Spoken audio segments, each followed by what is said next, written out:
मुंड उपरे निर्वाचन नेता एबे कर्मी सहयोग कामना लगी। होली अवसर में नेता माने कर्मी को नहीं बंधुमिलन कार्यक्रम कर कर्मी उत्साह वृद्धि करुछंती। तेबे पुरी बीजेडी लोकसभा प्रार्थी हेबाकुथिबा अरूप पट्टनायक मध्य होली अवसर में पुरी रे कर्मी को नहीं एक बंधुमिलन कार्यक्रम में जोग देइथिले। अरूप कहिसंती होली एक भाईचारार पर्व, यह समस्त को एकाठी रहिबार वार्ता देइथाय। तेबे होली खेल अवसर में कर्मी और नेतांक सह अरूप का परिचय मध्य होइछि। अरूप पुरी रे प्रथम थर पर निर्वाचन मैदान को ओह्लाइबाकु थिबारु कर्मी और नेतांक मध्य उत्साह बढ़ी जाइछि। पुरी सहरर विभिन्न वार्डर नेता और कर्मी को रंग लगाई खाद्य पानीय अप्यायित करी होली उत्सव पालन करछंती। तेबे महाप्रभु तांकु जगन्नाथ धाम को डकाइछंती। तांको हाथ में बोधे प्रभु किछि सेवा कार्य रखिथिबे। तेबे से केवल बड़ों ठारू आशीर्वाद और छोटों ठारू स्नेह चाहुथिबा कहिसंती।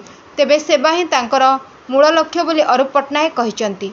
सेपटे एही होली खेल में राज्यसभा सांसद सुभाषिष खुंटिया सामिल होइतले।